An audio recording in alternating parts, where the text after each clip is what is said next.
সুপ্রিয় দর্শক, আমি মোর্শেদুল ইসলাম স্বাগত জানাচ্ছি সম্পাদকীয়তে। আমাদের আজকের আলোচ্য বিষয় বিশ্বায়ন ও বাংলাদেশ। আর এ নিয়ে আমাদের সাথে আলোচনায় উপস্থিত রয়েছেন এই মুহূর্তে দুজন অতিথি উপস্থিত রয়েছেন। অধ্যাপক ডক্টর জাকির হোসেন রাজু, পরিচালক centre for social science research এবং dean faculty of social science IUB, independent university Bangladesh. রয়েছেন খন্দকার শাখাওয়াত আলী, সমাজতত্ত্ববিদ ও গবেষক। আমাদের সাথে আরেকজন অতিথি শিগগিরই যোগ দেবেন বলে আমরা আশা করছি।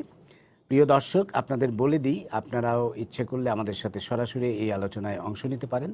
আমাদেরকে ফোন করতে পারবেন, যেই নাম্বারগুলো টেলিভিশনের পর্দায় দেখা যাবে সেই নাম্বারে। এছাড়া আপনারা ফেসবুক অথবা SMS এর মাধ্যমেও আপনাদের মন্তব্য পাঠাতে পারেন। তা আমরা আলোচনায় যাবার আগে দেখে নেব এই মুহূর্তের সর্বশেষ সংবাদগুলো। বগুড়ার সারিয়াকান্দিতে 8 ঘণ্টায় নতুন করে 66 গ্রাম প্লাবিত। সিরাজগঞ্জ ও গাইবান্ধা সহ বিভিন্ন এলাকায় বন্যা পরিস্থিতির আরও অবনতি। খাবার ও বিশুদ্ধ পানির সংকট। মগবাজারে ট্রিপল মার্ডারের ঘটনায় লাশ স্বজনদের কাছে হস্তান্তর। হত্যা রহস্যের কুলকিনারা করতে পারেনি পুলিশ। আহত হৃদয় এখনও শঙ্কামুক্ত নন।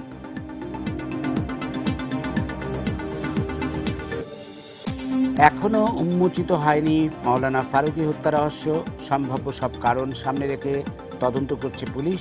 রাজধানী সহ দেশের বিভিন্ন এলাকায় বিক্ষোভ অব্যাহত। গভীর সাগরে তেল গ্যাস অনুসন্ধান চুক্তি নিয়ে সংকট। গ্যাসের দাম বাড়ানোর দাবি কনকোফিলিপসের অযৌক্তিক বলছেন বিশেষজ্ঞরা।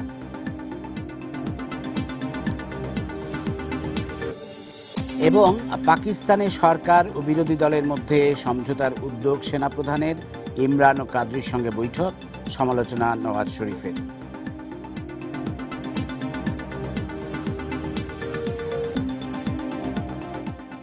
আমরা এখন চলে আসব সরাসরি আমাদের আজকের আলোচনায়। আমি প্রথমেই অধ্যাপক ডক্টর জাকির হোসেন রাজুর কাছে আসব। আমরা আজকে আলোচনা করছি বিশ্বায়ন ও বাংলাদেশ।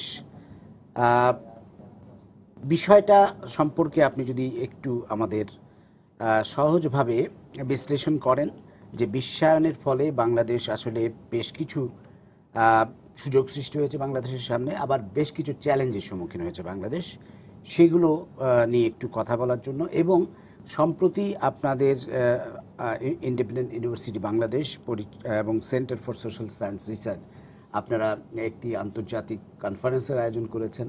সেখানেও এই বিষয়গুলো নিয়ে আলোচনা হয়েছে, আরও অন্যান্য বিষয় নিয়ে আলোচনা হয়েছে। সেই কনফারেন্স সম্পর্কেও ছোট্ট করে কিছু বলার জন্য এবং বিষয়টি নিয়ে ভূমিকা দেওয়ার জন্য। এই যে বিষয়টা বিশ্বায়ন এবং বাংলাদেশের সাথে বিশ্বায়নের সম্পর্ক, এটি তো গত বেশ কিছু বছর ধরে, আমি বলবো 90 দশকের মাঝামাঝি সময় থেকে বিশেষ করে আমাদের জীবনযাপনে বিরাট একটা প্রভাব রাখছে। এবং বাংলাদেশ জাতি হিসেবে যে বিভিন্ন রকমের পদক্ষেপ নিচ্ছে, অন্যান্য দেশের সাথে বাংলাদেশের আন্তঃসম্পর্ক বাড়ছে, আর ব্যক্তি হিসেবেও আমাদের যে বৈশ্বিক যোগাযোগ, আমরা এখন যেটা বলি যে আমরা এখন আর তৃতীয় বিশ্বের একটি দেশের নাগরিক নই, আমরাও বৈশ্বিক নাগরিক। আজকে নিউ ইয়র্কে কী হচ্ছে, জেনিভাতে কী হচ্ছে, আমার যে বন্ধুটি অস্ট্রেলিয়ায় আছে সে সকালবেলা কি করেছে, এই সব কিছু আমরা এক মুহূর্তেই জানতে পারছি। তো সেই বাস্তবতা নিয়ে আমরা অতি সম্প্রতি গত সপ্তাহেই ইন্ডিপেন্ডেন্ট ইউনিভার্সিটিতে আইইউবিতে একটি আন্তর্জাতিক সম্মেলনের আয়োজন করেছিলাম আমাদের centre for social science research থেকে। এবং এখানে মূল থিম ছিল identity in the globalised world. এবং এর আওতায় অনেকগুলো পেপার, সব মিলে 64টি পেপার এখানে প্রেজেন্ট করা হয়েছে, 21টি প্যানেল হয়েছে।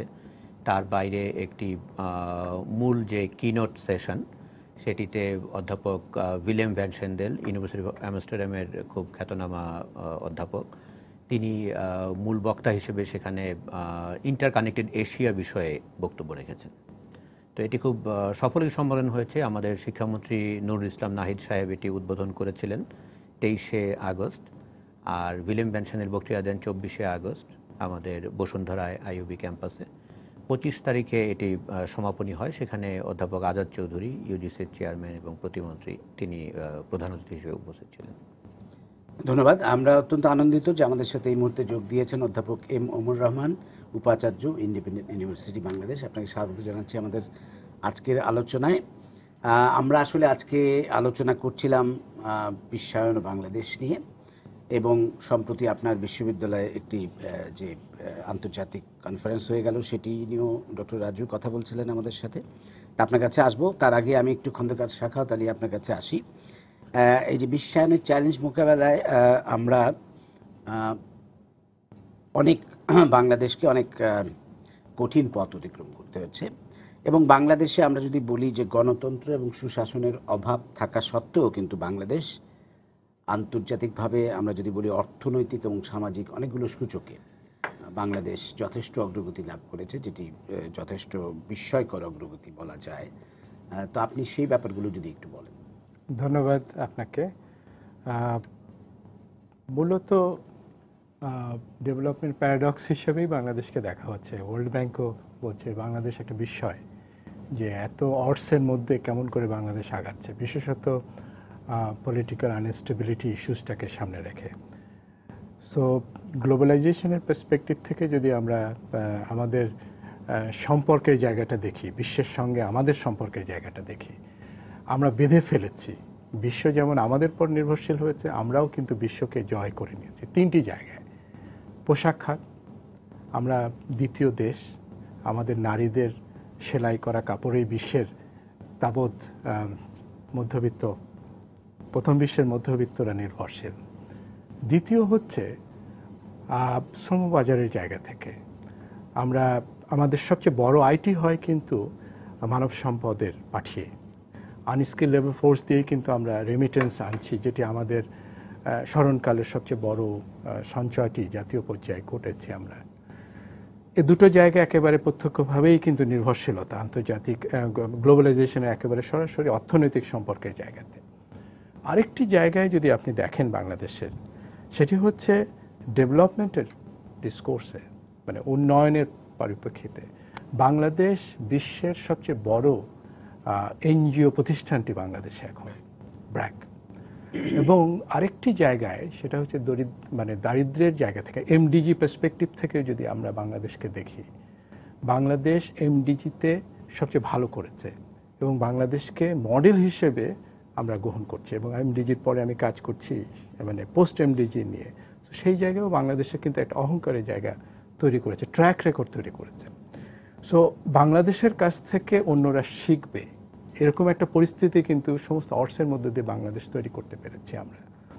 সো আমাদের জিডিপিতে এই ডেভেলপমেন্ট সেক্টর কিন্তু 10% আপনার ভ্যালু অ্যাড করছে।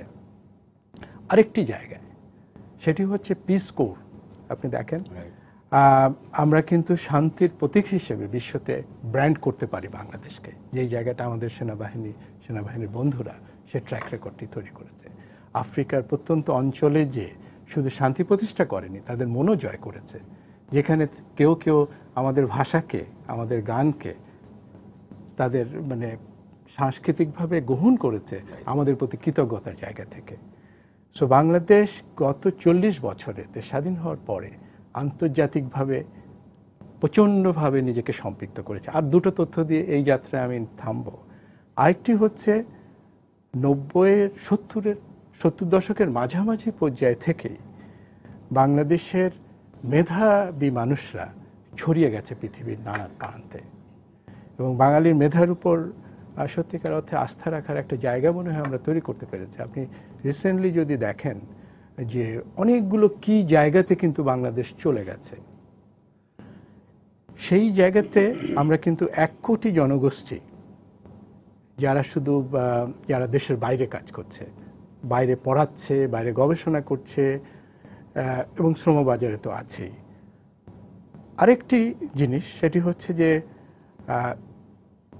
মোবিলিটির জায়গা থেকে আজকে যে মোবাইল টেলিফোন, বাংলাদেশ হচ্ছে সবচেয়ে মানে কনসেন্ট্রেটেড কান্ট্রি যেখানে মোবাইল ফোন প্রায় 10 কোটি মোবাইল ফোন, আমার গরিব মানুষটিও মোবাইল ফোন ব্যবহার করছে, এবং কানেক্টিভিটির জায়গাতে we are the highest stake নিয়েছি।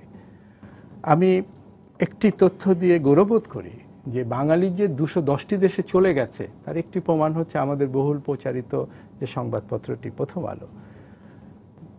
পৃথিবীর নানা প্রান্ত থেকে, নানা সিটি থেকে 210টি দেশ থেকে হিট করা হয় অনলাইন প্রথম আলোর জায়গা থেকে। গ্লোবালাইজেশনের পার্সপেক্টিভ থেকে আজকে বাংলাদেশ কিন্তু এই জায়গায় দাঁড়িয়ে আছে। এর চ্যালেঞ্জ বা অন্য দিকগুলো আমরা পরে আলাপ করতে পারবো, কিন্তু আজকে সত্যিকার অর্থে দেশ এবং দেশের বাইরেটা করাটা খুব মুশকিল ছিল। আমাদের আঞ্চলিকভাবে দুটো অঞ্চল প্রবাসমুখী ছিল, চট্টগ্রাম দুবাইয়ের দিকে যেত, মধ্যপ্রাচ্যের দিকে যেত, আর সিলেট যেত হচ্ছে লন্ডনের দিকে। আমরা কিন্তু দুটো মহাদেশ স্পর্শ, মানে পুরো পৃথিবীকেই কিন্তু আমরা আজকে ছড়িয়ে গেছি। সো এই জায়গাতে দুটো দিক, তিনটে দিক আমি মনে করি খুব ইম্পর্টেন্ট। এই যাওয়ার মধ্য দিয়ে কিন্তু আমরা আমাদের মোবিলিটি বাড়িয়েছি, যার ফলে গ্রহণ করছি এবং হারাচ্ছি। এবং এই আইডেন্টিটি, আমি এই কারণেই বলছি, এই টার্ময়েলের মধ্যে দিয়েই কিন্তু এই ইন্টারন্যাশনাল কনফারেন্সটা হলো। এই গ্লোবালাইজেশনের মধ্য দিয়ে আমরা নতুন কি আইডেন্টিটির জায়গায়, মানে গ্রহণ বর্জনে, যেটি রবীন্দ্রনাথ বলেছিলেন, এই জাতির মধ্যে একটা মধ্যপন্থার চরিত্র আছে, এই জায়গাতে কিন্তু আমরা নতুনভাবে নিজেদের ভাঙছে করছি। ধন্যবাদ। ধন্যবাদ ডক্টর এম ওমর রহমান, আপনার কাছে আসবো। এই বিশ্বায়নের যুগে আমাদের দুটি বিষয়ে গুরুত্ব দেওয়া উচিত। একটি হচ্ছে ইংরেজি শিক্ষা অবশ্যই, আরেকটি হচ্ছে উচ্চশিক্ষায় গবেষণা। এই দুটি ক্ষেত্রে আপনার কি মনে হয়, একজন প্রাইভেট বিশ্ববিদ্যালয়ের একজন উপাচার্য হিসেবে এই দুটি ক্ষেত্রে আসলে আমরা কতটা এগিয়ে যেতে পারছি? আমি মনে করি আমাদের যথেষ্ট উন্নতি হয়েছে দুটি ক্ষেত্রেই। আমি ইংরেজি শিক্ষার ব্যাপারটা আগে ধরি, কারণ দেখেন অনেকদিন পর্যন্ত বাংলাদেশে কিন্তু এখানে এই বিষয় নিয়ে একটু দ্বন্দ্ব ছিল।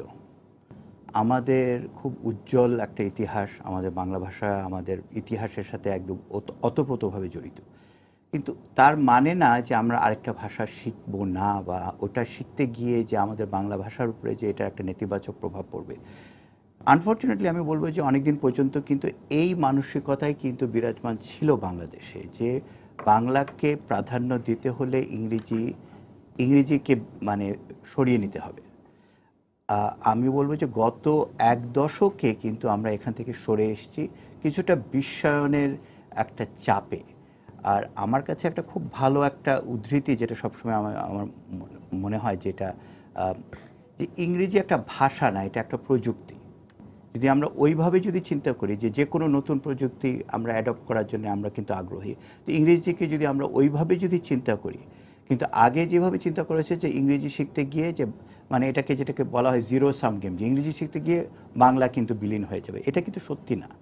তো ওই দৃষ্টিকোণ থেকে কিন্তু স্যার আমি একটি জিনিস আপনাকে শুধু বলবো, যে ইংরেজি শিক্ষার ক্ষেত্রে আমরা ধরেন ইংরেজি মাধ্যমের যে স্কুলগুলো আছে সেগুলো বেড়েছে, বা এখন অনেক আমাদের ছেলেমেয়েরা ইংরেজি মাধ্যমে পড়ছে, সেটার কথা বাদ দিলাম, কিন্তু সেটার সংখ্যা কিন্তু সামগ্রিক তুলনায় এখনো নগণ্য।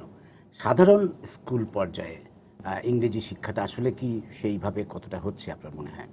আমার মনে হয় চেষ্টা চালিয়ে যাওয়া হচ্ছে, কিন্তু এখনো আমি বলবো পুরো বিশ্বে আমরা কিন্তু কিভাবে ইংরেজি শেখাতে হয় এটা কিন্তু কেউ আমরা বুঝে উঠতে পারিনি। এটা যারা বুঝে উঠতে পারবে তারা কিন্তু অনেক দূর এগিয়ে যাবে। এই যে আরেকটা ভাষা শেখার জন্য যে কিভাবে আমাদের সামনে যেতে হবে, আমি তো বলি যে আমরা 12 বছর ইংরেজি শিখেও কিন্তু মানে উল্লেখযোগ্য কোনো দক্ষতা আমরা দেখি না। যেমন আমাদের ব্যাপারটাই বলি যে আইইউবিতে তো প্রায় 4 ভাগের 3 ভাগে কিন্তু বাংলা মিডিয়াম থেকে আসে, আর ওদেরকে এসে আইইউবিতে ইংরেজিতেই পড়তে হচ্ছে, কারণ যেহেতু এটাই আমাদের মানে আমরা কি বলছি যে আমরা আন্তর্জাতিক মানের একটা প্রোগ্রাম চালাচ্ছি। আন্তর্জাতিক মানের প্রোগ্রাম চালাতে হলে কিছুটা কিন্তু বিশ্বায়নের কারণে ইংরেজিতে শুধু বুঝতে হবে না, আপনাকে দক্ষ হতে হবে। আর এই দক্ষতা অর্জন করতে হলে আপনাকে সব ক্ষেত্রতেই কিন্তু ইংরেজি ব্যবহার করতে হবে, শুধু একটা সাবজেক্ট হিসেবে না, সব কিছুতেই। আর ওদের জন্য কিন্তু আসলে একটা সমস্যা হচ্ছে, এমনকি আমরা দেখছি যে অঙ্কতেও, যেখানে আমরা অনেক সময় মনে করি যে ইংরেজি শেখা না শেখার সাথে তো কোনো সম্পর্ক থাকা উচিত না ভালো করার ব্যাপারে, কিন্তু ওখানেও আমরা দেখছি যে ইংরেজির দুর্বলতার কারণে অনেক ভালো ছাত্ররাই কিন্তু ভালো করতে পারছে না। তো এটা আমি মনে করি একটা জাতীয় সমস্যা। এটা শুধু মানে প্রাইভেট ইউনিভার্সিটির ক্ষেত্রে আমি বলবো না, শুধু যে বাংলাদেশের সমস্যা এটাও না, পুরা বিশ্বে এখন সাউথ এশিয়া বলেন, চায়নায় আমি বলবো খুব বড় এক্সাম্পল, যে ওরা কিন্তু অনেক বেশি গুরুত্ব দিচ্ছে এখন ইংরেজি শেখার ব্যাপারে। তা আমার ধারণা এটাতে আমরা অবশ্যই উন্নতি করব, কিন্তু আমাদেরকে নতুন করে চিন্তা করতে হবে ইংরেজি শেখাবার ব্যাপারে। আমার একটা ছোট্ট একটা এই ব্যাপারে একটা মন্তব্য হচ্ছে যে অতিরিক্ত আমরা ব্যাকরণ কেন্দ্রিক। কোনো একটা ভাষা শিখতে হলে যে ব্যাকরণের সব নিয়ম কানুনগুলো শিখে নিতে হয়, মুখস্থ করে নিতে হয়, কিন্তু কেউ কিন্তু নিজের ভাষার ব্যাপারে ব্যাকরণের কথা চিন্তা করে না। তা আমার ধারণা যে আমাদের কিছুটা একটু নতুনভাবে, একটু সৃজনশীলভাবে চিন্তা করতে হবে ইংরেজি শেখার ব্যাপারে। আর আপনি যে অন্য যে বিষয়টা নিয়ে আমাকে আলাপ করতে বললেন, যে গবেষণা, দেখেন আমি তো মনে করি যে গবেষণা একটা বিলাসিতা না, বিশ্ববিদ্যালয়ের মূল ধারার সাথে এটা ওতপ্রোতভাবে জড়িত। আর ডক্টর রাজু কিছুক্ষণ আগে যেটা বললেন যে আমাদের যে কনফারেন্সটা হলো, সোশ্যাল সায়েন্স কনফারেন্সটা এই বিশ্বায়ন এবং আত্মপরিচয়ের উপর কেন্দ্র করে, এটা আমরা কেন, এটা কিন্তু অনেকটা, এটা একটা পাবলিক প্রাইভেট পার্টনারশিপ। আমরা এটার অর্থায়ন কিন্তু আইইউবি থেকেও কিছুটা এসছে এবং ইউজিসি থেকে হ্যাকআপ প্রজেক্টের মাধ্যমে।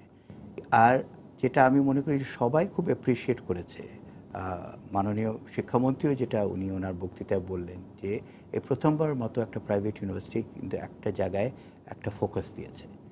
আমরা একটা মানে এটা আমরা সবাইকে জানাতে চাই যে গবেষণা করাটা কিন্তু দরকার, এটা সবাইকে করতে হবে, ছাত্রদের করতে হবে, শিক্ষকদের করতে হবে। আর এটা একটা মানে কি বলবো, একটা অনেকে মনে করে যে গরিব দেশের জন্য গবেষণা করাটা একটা বিলাসিতা, যে আমাদের মানে প্রধান কাজটাই হচ্ছে শেখানো, প্রশিক্ষণ। কিন্তু আমি এটা কিন্তু একেবারে আমি এই ব্যাপারে আমি দ্বিমত প্রকাশ করবো। কারণ দেখেন এখনকার যুগে নতুন জ্ঞান যদি আমরা না তৈরি করতে পারি, তাহলে আমাদের বিশ্ববিদ্যালয় হিসাবে আমাদের পরিচয় কী হবে? আর এই কনফারেন্স থেকেই আমরা মানে যেটা পুরো বিশ্বে যেটা প্রচার করতে চাচ্ছি, যে গবেষণা খুবই গুরুত্বপূর্ণ একটা ব্যাপার। আর বিশেষ করে এই বিষয়ে বিশ্বায়নে আত্মপরিচয়ের যে মানে খুব গভীর একটা সম্পর্ক আছে, আর খুব জটিল একটা সম্পর্ক আছে। এটা নিয়ে কিন্তু 3 দিন ধরে মানে খুব ইন্টেন্সিভলি অনেক পেপার প্রেজেন্ট করা হয়েছে, অনেকে এটা নিয়ে আলাপ করেছেন। আর নতুন নতুন আমরা ইনসাইট পেয়েছি যে এটা আমরা কিভাবে এটাকে মোকাবেলা করব, কিভাবে সামনে যাব। আর এইটাই তো হওয়া উচিত। আমি আশা করছি যে আমাদের দেখা দেখি অন্যান্য শুধু বেসরকারি বিশ্ববিদ্যালয় নয়, সরকারি বিশ্ববিদ্যালয়ে আমি বলবো যে গবেষণার একটা বিরাট বড় অভাব আছে। কিছুটা অর্থায়নের কারণে, এটা আমি পুরোপুরি স্বীকার করি, কিন্তু এটা কিন্তু মূলত অর্থায়নের সমস্যা না, মোটিভেশনও একটা সমস্যা। আমার মনে হয় এটা হচ্ছে একটা মানসিকতার একটা ব্যাপার। আর যেটা আমি বললাম বিদেশে মানে গবেষণা কিন্তু একদম আমি বলবো সেকেন্ডারি স্কুল লেভেল থেকে কিন্তু গবেষণার ব্যাপারে কিন্তু ওরা ছেলে মেয়েদেরকে উৎসাহিত করে। আমাদের এক রকমের একটা ধারণা আছে যে না, মানে খুব বিজ্ঞ না হলে গবেষণা করা যাবে না। এখান থেকে আমাদের সরে আসতে হবে। আর কিছুটা আমরা আমাদের বিশ্ববিদ্যালয়ে এটা আরম্ভ করেছি যে একদম ফার্স্ট ইয়ার থেকে গবেষণায় ওরা লিপ্ত হোক, গবেষণার ব্যাপারে শিখুক। মানে বলা হয়ে থাকে মানে প্রাইভেট ইউনিভার্সিটিগুলো সম্পর্কে একটা অভিযোগ থাকে যে তারা সাবজেক্ট চুজ করার ব্যাপারে এমন সমস্ত বিষয়ের উপর গুরুত্ব দেন যেগুলো একটু হাতে কলমে শেখার আছে বা সহজে চাকরি পাওয়া যাবে ইত্যাদি ইত্যাদি। তো সেই ক্ষেত্রে আপনারা একটা ব্যতিক্রম। আমরা অবশ্যই একটা ব্যতিক্রম। আপনি তো এই যে এই কনফারেন্সের ব্যাপারে বলি, কেউ কি মনে করতে পারতো যে সমাজবিজ্ঞানের উপর একটা পুরা কনফারেন্স হবে? সমাজবিজ্ঞান শিখে যে আপনি কয়জন চাকরি পাবে? আর আমরা কিন্তু মনে করি বিশ্ববিদ্যালয়তে কিন্তু সব রকমের ক্ষেত্র থাকা দরকার। একদিকে যেমন সমাজবিজ্ঞান থাকা দরকার, সেদিকে আরেকদিকে কিন্তু পদার্থবিজ্ঞানও থাকা দরকার। মানে বিজ্ঞানের বিভিন্ন প্রকাশ। আর শুধু যে আপনাকে এই যে বিজনেসের উপরে যে মানে বেশিরভাগ ক্ষেত্রে কি হয়, বেশিরভাগ ছাত্র এখনো কিন্তু এই বিবিএ পড়তে চায়। বিবিএ কেন পড়তে চায় যদি জিজ্ঞেস করেন যে তুমি কেন পড়তে চাও? চাকরি পাবো বলে। কিন্তু আমি মনে করি এখানে একটা মৌলিক এখানে একটা ভুল একটা ধারণা আছে। এখনকার যুগে কিন্তু আপনাকে অনেক বিষয়ে কিন্তু জ্ঞানী হতে হবে। শুধু আপনি এই অ্যাকাউন্টিং ফাইন্যান্স পড়ে যে আপনি চাকরি পাবেন তা না। আর এই মেসেজটা কিন্তু আমি আজ আমাদের নতুন প্রজন্মকে দিতে চাই। যদি আপনি চিন্তা করে দেখেন, আমরা যখন কোনো এই ব্যাংকের এমডির সাথে আলাপ করি, যে আমরা সময় জিজ্ঞেস করি যে আপনার কী ধরনের ছাত্র চান, প্রথমে বলবে যে আমি এমন একটা ছাত্র চাই বা ছাত্রী যে মানে সুন্দর করে বাংলায় হোক ইংরেজিতে হোক প্রকাশ করতে পারবে, মানে কমিউনিকেশন স্কিলটা যাতে থাকে। আর আরেকটা হচ্ছে যেটাকে আমরা বলি অ্যানালিটিক স্কিল, মানে যেই দিক থেকেই আসুক না কেন, ও মানে ইংরেজি পড়ুক বা বাংলায় পড়ুক বা সঙ্গীত চর্চা করেও কিন্তু একটা জিনিস এর ব্যাখ্যা দেওয়া, এটার মানে ঠিক মতো প্রশ্ন করা, এটার পেছনে কি আছে, এটার আমরা কিভাবে বুঝবো, এটা কি আসলে সত্যি কিনা, এগুলো যে আপনার শুধুমাত্র কয়েকটা সাবজেক্ট পড়ে যে আপনি এখানে দক্ষতা অর্জন করতে পারেন তা না। তো আমি আশা করছি যে আমাদের এক্সাম্পল দেখে অন্যরাও কিন্তু এটা এই যে আমাদের যে মূল শিক্ষা নীতি যেটা লিবারাল আর্টস এডুকেশন, যে আপনার পেশাগত দক্ষতার বাইরেও আপনার অনেক কিছুর ব্যাপারে কিন্তু আপনার দক্ষতা থাকতে হবে। ধন্যবাদ। ডক্টর জাকির হোসেন রাজু, আবার আপনার কাছে আসবো। আমরা যদি একটু সাংস্কৃতিক ক্ষেত্রে যাই আর কি, এই বিশ্বায়নের প্রভাব তো সাংস্কৃতিক ক্ষেত্রে পড়ছে, এবং এটাও কিন্তু ভালো মন্দ দুটো দিকই আছে। বাংলাদেশের কথা যদি ধরি আমরা, এবং এই যে এখন আমরা ওপেন এয়ার পলিসি, যেটা সব কিছুই আমরা দেখতে পাচ্ছি, একদিকে তো এয়ার ওপেন হয়ে গেছে, আরেকদিকে আমাদের যে ইন্টারনেট, সোশ্যাল মিডিয়া, সেগুলোর মাধ্যমেও সব কিছু আদান প্রদান সহজেই হয়ে যাচ্ছে। তো এর ভালো দিক এবং খারাপ দিক দুটোই আছে। এই ব্যাপারে যদি আপনি একটু আলোকপাত করেন আমাদের। আমার মনে হয় যে সাংস্কৃতিক গ্লোবালাইজেশন যেটা, সেটার ক্ষেত্রে তো প্রচুর বিতর্ক দেশে দেশে চলছে। সবাই মানে জেনারেলি মনে করছেন যে দেশীয় যে সংস্কৃতি, যে কোনো দেশেরই, সেটা ভারতীয় সংস্কৃতি, বাংলাদেশের জন্য বাংলাদেশের সংস্কৃতি, ইন্দোনেশিয়ার জন্য ইন্দোনেশীয় সংস্কৃতি, এই সংস্কৃতিগুলো হুমকির সম্মুখীন। কারণ আস্তে আস্তে আমরা কালচারালি গ্লোবালাইজড হচ্ছি। সারা বিশ্বে আমরা এখন এমটিভির মিউজিক দেখতে পাচ্ছি। আমার মেয়ে ক্লাস 7-এ পড়ে, তার প্রিয় গায়িকা হচ্ছে টেইলর সুইফট, যাকে আমি চিনি না, কিন্তু তো এরকমভাবে যেই কালচারাল গ্লোবালাইজেশন হচ্ছে, তো সেইখানে এই global culture versus national culture, এর একটা আমরা কনফ্লিক্ট যেন দেখতে পাচ্ছি। কিন্তু অন্যদিকে আমি বলবো যে আমরা যদি সত্যি, কিছুক্ষণ আগে আমি যেটা বলছিলাম যে আমি বাংলাদেশের মতো দেশে বসেও নিজেকে বিশ্ব নাগরিক হিসেবে মনে করি, তো সেই দিক থেকে দেখলে কিন্তু বিশ্বায়নের অনেক পজিটিভ দিক আছে। আমরা যেভাবে আজকে সকালবেলা উঠেই আমি যদি চাই নিউ ইয়র্ক টাইমস পত্রিকা আমি পড়তে পারি, বাংলাদেশের একটা পত্রিকার পাশাপাশি, যেটা কয়েক বছর আগে আমরা চিন্তা করতে পারতাম না। তো সেই দিক থেকে আমার মনে হয় যে অনেক সুযোগ তৈরি হয়েছে। আমি একজন নামকরা আমেরিকান অধ্যাপক আছেন, অর্জুন আপাদুরাই, তিনি গ্লোবালাইজেশন নিয়ে অনেক ধরনের থিওরি তার মানে রয়েছে, যেগুলো বিশ্বের অনেক বিশ্ববিদ্যালয়ে পড়ানো হয়। তো তিনি বলছেন যে আমরা সারা পৃথিবীকে অনেকগুলো দেশে বিভক্ত না দেখে, বরং যদি আমরা কতগুলো স্কেপে ভাগ করে দেখি, ল্যান্ডস্কেপ যেমন, সেরকম উনি বলছেন মিডিয়া স্কেপ। সারা পৃথিবী এখন মানে একটা মিডিয়া স্কেপ, একটা ফিনান্স স্কেপ, যেহেতু আমরা টাকা পয়সা লেনদেন করতে পারছি, একটা এথনো স্কেপ, যেহেতু আজকে ধরুন যে রোমে গেলে যেটা অনেকে বলেন যে রাস্তায় আপনি প্রচুর বাংলাদেশিদের দেখা পাবেন, এবং উনি বলছেন আইডিও স্কেপ, মানে কোনো আইডিওলজি কোনো দেশের জন্য আর ফরেন নয়। তো এই যে মানে অনেক ভিন্ন ভিন্ন সাংস্কৃতিক ধারার যে সংশ্লেষণ, এটা এক ধরনের সাংস্কৃতিক বৈচিত্র্য নিয়ে আসছে। কিন্তু অবশ্যই স্বীকার করতে হবে যে বাংলাদেশের বা যে কোনো দেশেরই সব জনগোষ্ঠী সেই সাংস্কৃতিক বৈচিত্র্যকে ওয়েলকাম করার জন্যে যেই প্রস্তুতি, যেই ধরনের মন মানসিকতা, বা এমনকি অনেক ক্ষেত্রে সামর্থ্য, সেটাও হয়তো বিভিন্ন অর্থে সামর্থ্য, সেটাও আমাদের সবার মধ্যে এখনো তৈরি হয়নি। খন্দকার সাখাওয়াত আলী, আপনাকে যেটা আপনি আলাপ করছিলেন বাংলাদেশের অগ্রগতির বিষয়টা, একটা বিষয়ে তো আমাদের বিপুল অগ্রগতি আছে, সেটা হচ্ছে নারীর ক্ষমতায়ন বা নারী শিক্ষার ক্ষেত্রে। শিক্ষার ক্ষেত্রে ওভারঅল আমরা অনেক এগিয়ে গেছি, এবং নারীরা কিন্তু কম্পারেটিভলি অনেক বেশি এগোচ্ছে। শ্রমবাজারেও নারীরা অনেক বড় অবদান রাখছে, যেটা আপনি বললেন। আমি আপনার এই প্রশ্নটা নেওয়ার আগে আমি একটু এই কনফারেন্স সম্পর্কে আমার একটা প্রতিক্রিয়া জানাতে চাই। এটা একটা স্কোপও আমি মনে করি যে প্রফেসর রাজু যেটি বলছিলেন 63টি পেপার, এবং যার মধ্যে হচ্ছে 21টা সেশন ওরা প্যারালাল সেশন চালিয়েছে। আমি ধন্যবাদ জানাচ্ছি আইইউবিকে। মানে আমি নিজে সোশ্যোলজির ছাত্র, পেশাগত জায়গায় এই সমস্ত অ্যাসোসিয়েশনস আমাদের দেশেও ছিল, কিন্তু দীর্ঘদিন ধরে অ্যাসোসিয়েশনসগুলো, প্রফেশনাল অ্যাসোসিয়েশনসগুলো এই রকম কনফারেন্স করতে পারছে না, এবং ইন্টারন্যাশনাল লেভেলে তো বটেই। আমি ব্র্যাক ইউনিভার্সিটির সঙ্গে সম্পৃক্ত ছিলাম, আমাদের সেখানে কিছু উদ্যোগ ছিল, আছেও, সেটা হচ্ছে। কিন্তু এই জায়গাতে হেকাপস যে প্রোগ্রামটা নিয়েছে, আমি মনে করি রিসার্চ কালচারের একটা ওপেনিং হলো। এবং আমি যদি পার্টিসিপেটরি প্রোফাইলটা দেখি, তাহলে মানে অদ্ভুতভাবে দেখব যে একেবারে ইয়াং যারা মানে টিচিংয়ে এসছে, সেটি প্রাইভেট ইউনিভার্সিটিগুলো এবং পাবলিক ইউনিভার্সিটিগুলো, তারা কিন্তু পার্টিসিপেট করার চেষ্টা করেছে। এবং আমি যারা এটা আয়োজন করেছে তাদের সঙ্গে আলাপ করে যেটা জানলাম, সেটা হচ্ছে যে মানে 40% বাদও গেছে। এবং যে সামারিগুলো ওরা ছেপেছে অ্যাবস্ট্রাক্ট হিসেবে এই বইতে, সেখানে পড়ে দেখা যায় বিষয় বৈচিত্র্যটা কিন্তু খুব ইন্টারেস্টিং। এবং আমি নিজে সোশ্যোলজিস্ট, এবং প্রাইভেট সেক্টরে সোশ্যোলজি করে পেশা করে যে বাঁচা যায়, আমরা মনে হয় সেই সেকেন্ড জেনারেশন বা থার্ড জেনারেশন। সো এখানে এবং ভালোভাবে বাঁচা যায়।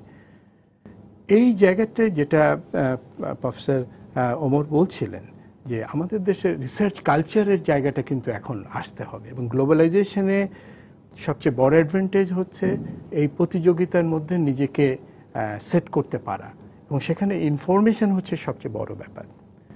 এবং কতগুলো অ্যাডভান্টেজ আমার আছে, সেই অ্যাডভান্টেজগুলো আইডেন্টিফাই করা এবং গ্লোবাল পার্সপেক্টিভে সেই অ্যাডভান্টেজগুলো অ্যাটেন্ড করা, এটা হচ্ছে সেই দিক থেকে খুব ইম্পর্টেন্ট ব্যাপার। তো সেই জায়গাতেও একটা চরম সত্য বেরিয়ে এসছে। আমাদের দেশে আরবান সোশ্যোলজিতে কাজ করেছি আমরা দীর্ঘদিন, এবং সোশ্যোলজি, অ্যানথ্রোপোলজি, তারপর women studies, development study, public administration, economics আমি বাদই দিলাম, মেইন স্ট্রিমে আছে। সো এর ভেতরে 3 দশকে কিন্তু 3টি স্পেশালাইজড বিষয় এসছে। একটা হচ্ছে ডেভেলপমেন্ট স্টাডি, আরেকটা হচ্ছে উইমেন স্টাডি, এবং আরেকটি যেটি সেক্সুয়ালিটি, জেন্ডার নিয়েও কিন্তু চমৎকার এসছে। এবং এটা আর ডিটেল না করে আমি একটি কথা বলবো, এই কনফারেন্স খুব সূক্ষ্মভাবে আমাদের আরবান সোশ্যোলজিতে, আরবান ল্যান্ডস্কেপের যে পরিবর্তনটি হচ্ছে গ্লোবালাইজেশনের পার্সপেক্টিভ থেকে, সেটা অ্যাজ এ রিয়েলিটি নিয়ে এসছে। আপনি দেখবেন কিছুদিন আগে, গতকালই, আজকের প্রথম আলোতেই আছে, 2-3 দিন আগে আমাদের বিবিএস থেকে পভার্টি জরিপটি হয়েছে, এবং সেখানে দেখবেন কনসেন্ট্রেশনসটা পভার্টি ঢাকাকে কেন্দ্র করে, তারপরে চিটাগংয়ে। এটা হচ্ছে অপরচুনিটির সঙ্গে যুক্ত, এবং এগুলো পুরো গ্লোবালাইজেশন কেন্দ্রিকতার জায়গা থেকে যুক্ত। আপনি যে উইমেন এম্পাওয়ারমেন্টের কথা বলছিলেন, আমি মনে করি এটা একটা অদ্ভুত ধরনের রেজিলিয়েন্স ব্যাখ্যার একটা উপাদান হতে পারে। বাংলাদেশ একটা মুসলিম অধ্যুষিত অঞ্চল, এবং যেটা আমি শেষ করেছিলাম যে কথাটি বলে, যে আমরা একটা মধ্যপন্থার দেশ, এবং গোটা পৃথিবীতে 1/11-এর পরে ইসলামিক দেশগুলোতে, মানে যেখানে জঙ্গিবাদের প্রশ্রয় হচ্ছে, আশ্রয় হচ্ছে, তীব্রতা বাড়ছে, সেখানে বাংলাদেশ কিন্তু মডারেটলি ম্যানেজ করছে, সোশ্যালি ম্যানেজ করছে। এবং এর মূল কারণ কিন্তু আমাদের মায়েরা। এবং আপনি যদি আমাদের এই ইকোনমির জায়গা থেকে মেয়েদের কন্ট্রিবিউশন 3টে জায়গায় আপনি একদম স্পষ্ট জায়গা দেখতে পাবেন। একটি হচ্ছে এগ্রিকালচার আমাদের হিস্টোরিক্যালি ছিল। আমরা যদি সুলতানের ছবি দেখি, সেই সুলতানের ছবিতে কৃষকের যে মাসল এবং তার পাশে যে আমার নারী মাটি, সেটা থেকে কিন্তু সুলতান কমিউনিকেট করেছে এই অঞ্চলের মেয়েদের কৃষির যে কালচারাল কনস্ট্রাকশনসটা, তার মানে এবং অর্থনৈতিক এবং সামাজিক শক্তির জায়গা থেকে। এই একই জিনিস কিন্তু আজকে কোনো শিল্পী হয়তো সেভাবে দেখছেন না, কিন্তু আপনার ইকোনমিক মাসেলে কিন্তু অবদান রেখে যাচ্ছে এই নারীরা, এগ্রিকালচারে, আমাদের গার্মেন্টসে এবং মাইক্রো ফাইন্যান্সে। আরেকটি জায়গায় যে সোশ্যাল ইন্ডিকেটসের জায়গাগুলো যেটা আমরা বলছিলাম, যেটি অমর্ত্য সেন সত্যিকার অর্থে গর্ব নিয়েই বলেন, উনি এই অংশেরও একজন। সোশ্যাল ইন্ডিকেটরে ভারতের চেয়ে আমরা ভালো করছি। এর মূল কারণ হচ্ছে যে আমাদের মধ্যে এক ধরনের টলারেন্স কিন্তু আছে। এবং আমি রবীন্দ্রনাথকে দিয়ে শেষ করেছিলাম গতবার, আমরা নিতে জানি, এবং নিতে জানার ছাঁকনিটা মনে হয় আমাদের ভালো, এবং আমাদের নিতে যাওয়ার ছাঁকনিটা কিন্তু কন্ট্রোল করে আমাদের মায়েরা। সো এখানে হিন্দি আসবে, ইংরেজি আসবে, এবং সবচেয়ে মজার কথা হচ্ছে আমি মানে আরবান ল্যান্ডস্কেপে যে কাজগুলো দেখছিলাম, ইন্টারেস্টগুলো দেখছিলাম, আমি শুধু টাইটেলগুলো দেখছিলাম। এখানে ফেসবুক এবং তার সোশ্যাল রিলেশনে কি ইম্প্যাক্ট পড়ছে, এটা কিন্তু আসছে। মোবাইল টেলিফোন, আমাদের নিউ রিয়েলিটি, যে কোনো জায়গায় আমরা সিরিয়াস মিটিংয়েও বেজে আমাদের অন্যদিকে মানে আমাদের মনোযোগটা বিঘ্নিত করছে, সেরকম বিষয়গুলো এরা নিয়ে এসছে। কিন্তু তার চেয়েও বড় কথা হচ্ছে আমাদের সোশ্যাল সায়েন্সে যে জায়গাটা এখনো আসেনি সেটা হচ্ছে বিহেভিয়ারাল সায়েন্স। আপনি দেখেন ঢাকা শহর একটা কন্ট্রোল করার বাইরে চলে যাচ্ছে ট্রাফিকের জায়গাগুলো থেকে। সো সিটিজেনশিপ, ইনফ্যাক্ট আমি বলবো যে এই কনফারেন্সের এই ছোট্ট ছোট্ট জিনিসগুলো থেকে যে কথাটি আরেকবার আমাদের মানে যারা স্টেট চালাচ্ছেন বা শিক্ষা নিয়ে কাজ করছি আমরা, তাদের স্মরণ করিয়ে দিচ্ছে যে আমাদের কারিকুলামে সত্যিকার অর্থে সিটিজেনশিপ বলে কিছু শেখানো হয় না। সো আজকে আমাদের মধ্যবর্তী আয়ের দিকে যদি আগাতে হয়, উন্নত দেশ যদি হতে হয় এবং গ্লোবালাইজেশনের স্কোপগুলো যদি নিতে হয়, তবে কিন্তু এই জায়গাগুলোকে পরিবর্তনের জায়গা ধরতে হবে। আপনি দেখবেন এয়ারপোর্ট কালচারে, আমি আমেরিকা থেকে ফিরছি, আমি সমস্ত হিথ্রুতে আমি সমস্ত নিয়ম কানুন মানলাম, আমেরিকার সিটিজেনশিপেও হয়তো নিয়েছি, কিন্তু বাংলাদেশে যখন মানছি নিয়ম ভাঙার সংস্কৃতি আমি দেখছি। এই জায়গাটা একটি জাতিকে মানে ডিসিপ্লিন করতে পারে প্যাডাগজির দিক থেকে, সেই জায়গাটা কিন্তু আমাদের হাত দিতে হবে। বিশ্ববিদ্যালয় এসে এই জায়গাটা কিন্তু করা যাবে না। প্রফেসর ওমর একটা চমৎকার কথা বলেছেন, সেটা হচ্ছে এডুকেশনের স্কিল বেসড হওয়া দরকার এবং তার সঙ্গে সঙ্গে তার অ্যানালাইটিক্যাল স্কিল হওয়া দরকার। আমাদের টোটাল প্যাডাগজির দিক থেকে প্রশ্ন করার সুযোগ এসছে এবং এটাকে যদি রিসার্চ কালচারের মধ্যে আমাদের নিতে হয়, তাহলে কিন্তু অ্যানালাইটিক্যাল ফ্রেমের মধ্যে আমাদের বাচ্চাদের নিতে হবে এবং সেটা শুরু করতে হবে কিন্তু প্রাইমারি স্কুল দিয়ে। উনি প্রাইমারি সেকেন্ডারি যদি এই ভালো স্কিলগুলো না পান, তাহলে টার্সিয়ারিতে এসে কিন্তু তার ফলাফলটি পাওয়া যাবে না। এই গভর্নমেন্ট এডুকেশন যে আমাদের নীতি নিয়েছেন, সেই জায়গাগুলো কিন্তু এই জায়গাগুলো আছে। এখন এটা কনস্ট্রাকশনের প্রশ্ন, নিচেও কাজ করতে হবে, উপরেও কাজ করতে হবে।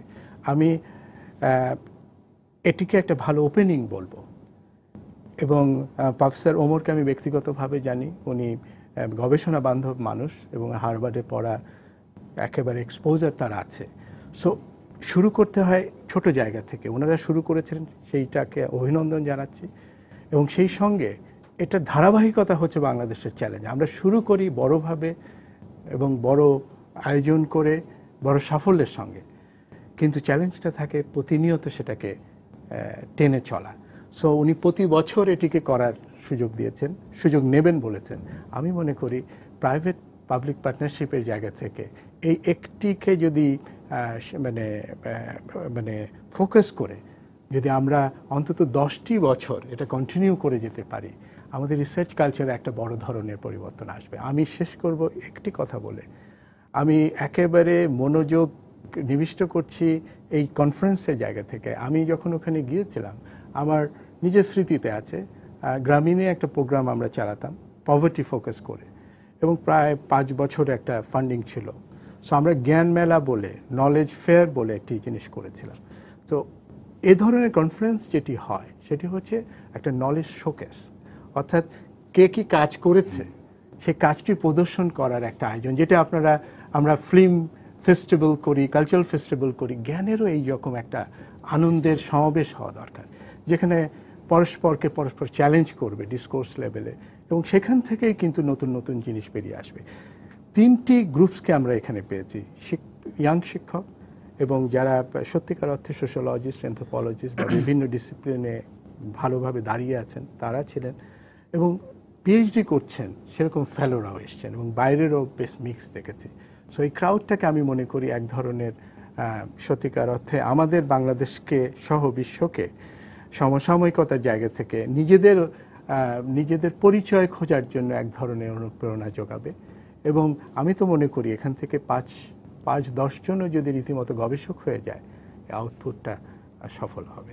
ধন্যবাদ। ধন্যবাদ অধ্যাপক এম এ ওমর রহমান।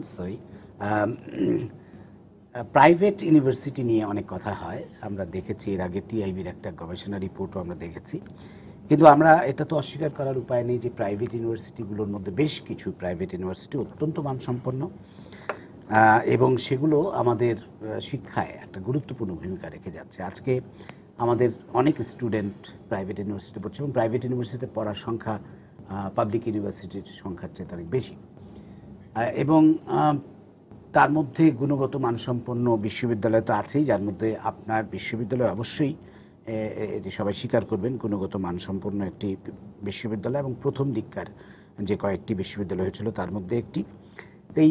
কিন্তু তার মধ্যে আমরা এটাও জানি যে অনেক বিশ্ববিদ্যালয় আছে যাদের মান নিয়ে যথেষ্ট প্রশ্ন রয়ে গেছে, যারা হয়তো শুধুমাত্র ব্যবসার দিকটাই বেশি নজর দিচ্ছেন। তো এই ব্যাপারে আপনি কি বলবেন যে কিভাবে আমরা সত্যিকার অর্থে প্রাইভেট ইউনিভার্সিটিগুলোর মান আরো বাড়াতে পারি? তো বলার আগে আমি একটা ব্যাপারে আমার খুব একটা নাড়া দিয়েছে, যে নারী ক্ষমতায়নের জি। ব্যাপারটা আমি একটু টাচ করতে চাই। অনেক সম্ভাবনা আছে এখানে, এটা অস্বীকার করার কোনো স্কোপ নেই আমাদের, কিন্তু দুটো ব্যাপার আমাদেরকে কিন্তু মনে রাখতেই হবে। একটা হচ্ছে যে এখনো কিন্তু আমাদের টিনেজ ফার্টিলিটি রেট হচ্ছে বিশ্বের সবচেয়ে হাইয়েস্ট। তার মানে এখনো খুব অল্প বয়সে মা হচ্ছে, আর এটা আমাদের জন্য একটা বিরাট বড় একটা সমস্যা। যদিও কিন্তু জনসংখ্যা, আমি একজন জনসংখ্যাবিদ হিসেবে বলতে পারি, আমাদের কিন্তু একটা মানে একদম অভিনব একটা সফলতা এসেছে ওভারঅল। আমাদের, আপনি হয়তো জানেন যে ফার্টিলিটি রেট এখন প্রায় রিপ্লেসমেন্টে চলে এসেছে, কিন্তু ওই একটা ব্যাপারে আমাদের নজর দিতেই হবে। ওটাতে আমরা যদি নজর না দিই, আমাদের যে এত যে সফলতা আমরা অর্জন করেছি ওটা কিন্তু মানে পুরোপুরি আমরা ওটার প্রকাশ পাবো না, এটা একটা ব্যাপার। আর উচ্চ শিক্ষার খাতে আমি যেটা খুব দুঃখের সাথে যেটা নোটিস করছি, যে দেখেন এইচএসসি লেভেলে কিন্তু ছেলে মেয়ে অর্ধেক, মানে একদম সমানভাবে কিন্তু পাশ করার হার কিন্তু সমান। পুরা এই অঞ্চলে, দক্ষিণ এশিয়া অঞ্চলে কিন্তু আমরা একমাত্র দেশ যেখানে মেল ফিমেল এই এই হাই স্কুল গ্র্যাজুয়েশন রেট কিন্তু একদম সমান। ইন্ডিয়াতেও নাই এটা, পাকিস্তানে তো একেবারেই নাই। তো এইটা একটা গর্ব করার ব্যাপার, কিন্তু বিশ্ববিদ্যালয়ের পর্যায়ে গিয়ে কিন্তু এটা হচ্ছে না। মানে মাত্র 1/3 ছাত্র হচ্ছে মহিলা। এইটা আমাদেরকে বাড়াতেই হবে। এটা আমরা যতক্ষণ না আমরা এটা বাড়াতে পারবো, যতক্ষণ না আমরা সমতায়। প্রথমে যে প্রশ্নটা করলেন, যে বিষয়টা আনলেন যে মানে অল্প বয়সে মা হয়ে যাচ্ছে, সেটার সাথে এটা কিছুটা সম্পর্কিত। মানে অবশ্যই এইচএসসির পরে অধিকাংশ মেয়েদের বিয়ে হয়ে যাচ্ছে এবং আর পড়াশোনার আর করতে পারছে না। যেটা দুঃখজনক মনে হচ্ছে যে মধ্যবিত্ত পরিবারদের মধ্যে একটা ভীতি কাজ করে, একটা নিরাপত্তাহীনতা কাজ করে, যে মানে পড়াশোনা শেষ করার আগেই অনেকের বিয়ে হয়ে যায়, আর পড়াশোনার মানে গ্র্যাজুয়েশন করার পরে তো প্রায় সবারই। আর আমার কাছে যেটা আমি মনে করছি, এটা আমাদের জন্য একটা বিরাট বড় একটা ক্ষতি হচ্ছে, কারণ আমাদের ইউনিভার্সিটিতে আমি গর্ব করে বলতে পারি যে শীর্ষস্থানীয় ছাত্র হচ্ছে অধিকাংশই হচ্ছে মেয়ে, যে কারণেই হোক, এটার অন্য জটিল ব্যাখ্যা আছে, কিন্তু এরা কিন্তু বঞ্চিত হচ্ছে। মানে ওরা কিন্তু চাকরি করার সুযোগ পাচ্ছে না পারিবারিক কারণে। এখনো আমাকে এটা দুঃখের সাথে এটা বলতে হবে যে এখনো বাংলাদেশ কিন্তু মোটামুটি একটা পুরুষকেন্দ্রিক সমাজ, আর এই পুরুষকেন্দ্রিক সমাজের একটা প্রভাব হচ্ছে যে মহিলাদের পড়াশোনার ব্যাপারে এখনো কিন্তু কিছুটা আমি বলবো যে মানে অনেক পরিবারে কিন্তু একটা দ্বন্দ্ব আছে, যে বেশি পড়াশোনা করলে আবার বিয়ে নিয়ে একটা সমস্যা হবে। তো এটা কিন্তু আমি মনে করি যে আমাদের একটা সামাজিকভাবে এটা মোকাবেলা করা দরকার। তা আমি ফিরে যাই, আপনি যে প্রশ্নটা করলেন, যে দেখেন প্রাইভেট ইউনিভার্সিটির ক্ষেত্রটা কিন্তু একটা বেশ বড় ক্ষেত্র। এখানে ৭৯টা প্রতিষ্ঠান আছে, সবাই তো একরকম না। অবশ্যই আমাদের মতো প্রতিষ্ঠানটা আন্তর্জাতিক গুণগত মানের একটা লেভেলে আছে, আমাদের মতো আরও ৮-১০টা আছে, কিন্তু আমাকে এটা স্বীকার করতেই হবে, আমার এখানে কোনো দ্বিধাবোধ নেই। এখানে অনেক প্রতিষ্ঠান আছে যেটা আমি বলবো না যে ওরা কিন্তু মানে হাই কোয়ালিটি প্রতিষ্ঠান, এটা কোনোভাবেই বলা যাবে না। কিন্তু দেখেন এটার কিন্তু আমি মনে করি যে এটা মোকাবেলা করতে হলে একটা তো হচ্ছে যে জাতীয় লেভেলে যে একটা তদারকির যে ব্যাপারটা, ইউনিভার্সিটি গ্রান্টস কমিশন তো অনেক রকম পদক্ষেপ নিচ্ছেন, এটা আমি মনে করি খুবই ইতিবাচক। একটা এক্রেডিটেশন কাউন্সিল, একটা ন্যূনতম একটা কোয়ালিটি, ন্যূনতম একটা গুণগত মানের মাত্রা প্রতিষ্ঠিত করা, এটা অবশ্যই আমাদের দরকার। আর এইটা কিন্তু খুবই আমার কাছে খুবই একটা বিচিত্র ব্যাপার মনে হচ্ছে যে এই অ্যাক্রেডিটেশনটা করা হচ্ছে শুধুমাত্র প্রাইভেট ইউনিভার্সিটিদের ক্ষেত্রে।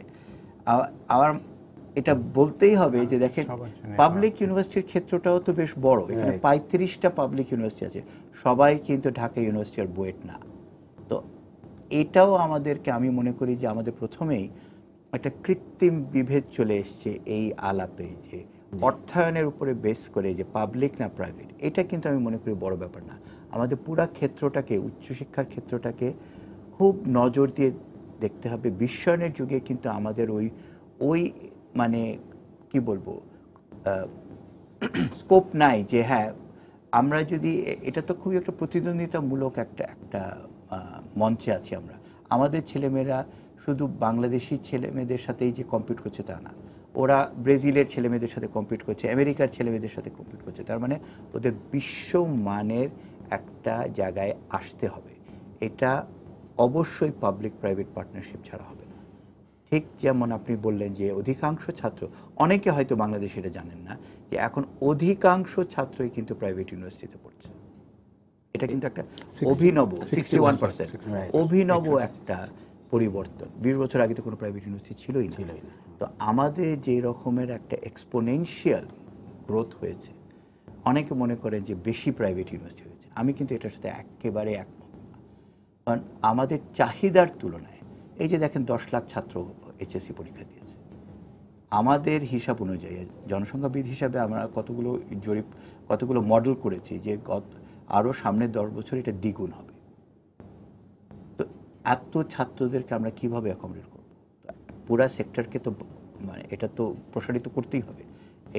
অবশ্যই পাবলিক ইউনিভার্সিটির মানে সংখ্যাও বাড়বে, কিন্তু বেশিরভাগ আমার মনে হয় প্রবৃত্তিটা আসতেই হবে প্রাইভেট সেক্টর থেকে। আর এখানে রেগুলেশনের একটা ব্যাপার আছে। কিন্তু কিছুটা আমি বলি যে দেখেন আমি এই ব্যাপারে খুব বেশি চিন্তিত না একটা কারণে। দেখেন বাজারের একটা শৃঙ্খলা আছে। ঠিক যে কোনো একটা মার্কেটে আপনার তো বিভিন্ন কোয়ালিটির আপনি পণ্য পাচ্ছেন। তো এটা আমরা কিভাবে যাচাই করি? আমরা যেমন বলি না যে আমি টয়োটা কিনবো না অন্য কোনো, মানে টয়োটা কেনার ব্যাপারটা আসছে কেন? কারণ আমি নিজে থেকে বুঝতে পারছি যে টয়োটা গাড়ি ভালো। তো ঠিক সেইভাবে কিন্তু আমার মনে হয় যে মানে নিম্নমানের প্রতিষ্ঠান অবশ্যই আছে, ওদের গ্র্যাজুয়েটদের কিন্তু অতটা কিন্তু বাজারে কিন্তু গণ্য করা হবে না। ধন্যবাদ। আমি ডক্টর রাজুর কাছে আসবো, খুব সংক্ষেপে উত্তরটা চাচ্ছি। আপনাদের অনেকগুলো প্যানেল ছিল, তার মধ্যে কিন্তু একটি ছিল ফেল। আপনি নিজেও চলচ্চিত্রের একজন গবেষক এবং চলচ্চিত্রের উপর আপনার পিএইচডি করা অস্ট্রেলিয়া থেকে। আমিও চলচ্চিত্রের মানুষ, সুতরাং এই ব্যাপারে একটু আলাপ না করলেই নয়। চলচ্চিত্রের ব্যাপারে আপনারা কোন দিকটায় গুরুত্ব দিয়েছেন? খুবই আমাদের বেশ কয়েকটি প্যানেল ছিল, প্রায় 4টি প্যানেল আমি উল্লেখ করতে পারি। যে একটি ছিল বাংলাদেশ সিনেমা নিয়েই আমাদের একটি প্যানেল ছিল। সেখানে বাংলাদেশের সাম্প্রতিক যে কয়েকটি ছবি, যেমন হুমায়ুন আহমেদের ঘেটুপুত্র কমলা নিয়ে জাহাঙ্গীরনগর বিশ্ববিদ্যালয়ের একজন শিক্ষক গবেষক পেপার প্রেজেন্ট করেছেন। তিনি দেখেছেন যে কমলার যে চরিত্র তার মধ্যে একটা ললিতা কমপ্লেক্স তিনি খুঁজে পেয়েছেন। তারপর আলমগীর কবিরের উপরে পেপার প্রেজেন্ট করা হয়েছে বাংলাদেশের প্যানেলে। এছাড়া ট্রান্সকালচারাল সিনেমা নিয়ে আলাদা একটা প্যানেল ছিল, যেখানে আমি নিজে সম্প্রতি কোরিয়ান সিনেমার উপরে রিসার্চ করে এসেছি কোরিয়া থেকে। তো তার উপরে আমি একটা পেপার প্রেজেন্ট করেছি যে কোরিয়া এবং বাংলাদেশের যে যুদ্ধ এবং পার্টিশন নিয়ে যেই ফিল্মগুলো, সেগুলোর উপরে ফোকাস করে। আরেকটি প্যানেল ছিল ওয়ার অ্যান্ড হিস্ট্রি নিয়ে, যেখানে বিশেষ করে বাংলাদেশের মুক্তিযুদ্ধের ছবি এবং মুক্তিযুদ্ধ নিয়ে যে মিডিয়া, তার উপরে ফোকাস করা হয়েছে। যেখানে মুক্তিযুদ্ধ জাদুঘরের মফিদুল হক তিনি সেখানে সভাপতিত্ব করেছেন। তো এরকম বেশ কিছু প্যানেল ছিল এবং এটা আমার মনে হয় যে চলচ্চিত্রের মানুষ হিসেবে আমাদের জন্য খুব আগ্রহের বিষয় যে আমি দেখছি যে নবীন গবেষকেরা তারা কিন্তু চলচ্চিত্রকে গবেষণার একটা বিষয় হিসেবে দেখছেন এবং এগিয়ে আসছেন, যেটা 10-15 বছর আগেও কিন্তু চিত্রটা এরকম ছিল না। ধন্যবাদ। আমি খন্দকার সাখাওয়াত আলী আপনার কাছে শেষবারের মতো যাব, আমাদের সময় খুবই কম। একটু নজর দিতে চাই মুক্তবাজার অর্থনীতি বিষয়টা, তো আসলে বিশ্বায়নের সাথে সম্পৃক্ত। এই মুক্তবাজার অর্থনীতির ফলে কি আসলে উন্নত দেশগুলোই কি বেশি লাভবান হচ্ছে? বলা হয়ে থাকে যে তাদের অনেকগুলো নীতি আছে যেগুলো দ্বিমুখী নীতি, উন্নয়নশীল দেশগুলোর ক্ষেত্রে একটা অনেক সময় বাধা সৃষ্টি করে। আপনি একটু যদি খুব সংক্ষেপে। এখানেই যেটি প্রফেসর ওমর বলছিল, এটা একদিকে যেমন ওপেন করেছে, সুযোগটা নেওয়ার প্রস্তুতিটি দরকার। সেই জন্যই কিন্তু R&Dতে ইনভেস্টমেন্টটা দরকার, সেটা প্রাইভেট হোক পাবলিক সেক্টর হোক, দুই দিক থেকে। কারণ যেটা হচ্ছে যে বাজারের যে অ্যাডভান্টেজটা আপনাকে নিতে হবে, সেটার জন্য আপনার কিন্তু দক্ষতাটা, তথ্যটা লাগবে। এবং গবেষণা আসলে সেই জিনিসটাই দেয়, সিনারিওগুলো বিল্ড করে। সো আমাদের সেটি পোশাক শিল্পের ক্ষেত্রেই হোক, কিংবা আমাদের শ্রম বাজারের ক্ষেত্রেই হোক, কিংবা আপনি যদি হিউম্যান রিসোর্সের জায়গা থেকে চিন্তা করেন যে সিনারিওগুলো চেঞ্জ হবে। আপনি দেখেন আজকে চায়না কিন্তু বাংলাদেশে এসে আমাদের শ্রম বাজারের যে অ্যাডভান্টেজটা নিতে চাচ্ছে। কিছুদিন পরেই আমাদের জাপানের প্রাইম মিনিস্টার আসবে, এবং আমি শুনলাম যে একটা খুব ভালো টিম নিয়ে আসছেন উনি ইনভেস্টমেন্টের পার্সপেক্টিভ থেকে। টয়টার মতন সিও সেখানে আসবে। সো এগুলোর যে অ্যাডভান্টেজ নেওয়ার যে প্রস্তুতি, এই প্রস্তুতি কিন্তু একটা মানে জ্ঞানগত সামর্থ্যের জায়গাতে। আর গ্লোবালিও আমরা আজকে যে জায়গায় দাঁড়িয়ে আছি, আমরা একটা রিজিওনাল হাবসের মধ্যে এসে পড়েছি। আমাদের একদিকে হচ্ছে চায়না, আরেকদিকে হচ্ছে ইন্ডিয়া, এবং দূরবর্তী দুজন, একটা হচ্ছে ইউরোপিয়ান ইউনিয়ন, আরেকটা হচ্ছে ইউএসএ। সো আমাদের জিওপলিটিক্সের দিক থেকেও এবং অর্থনীতির দিক থেকেও যে অ্যাডভান্টেজ নেওয়ার সুযোগটি আছে, এটির জন্য যে নেগোসিয়েশন স্কিল, এই নেগোসিয়েশন স্কিলের সত্যিকার অর্থে এক্সারসাইজটা হবে থ্রু রিসার্চ। সো এই জায়গাতেও আমি মনে করি যে একটা গবেষণা কালচার, এবং সেখানে ফোকাসগুলো দিতে হবে, প্রায়োরিটিগুলো দিতে হবে, এবং সত্যিকার অর্থে সেই জায়গায় হিউম্যান রিসোর্সও বিল্ড করতে হবে।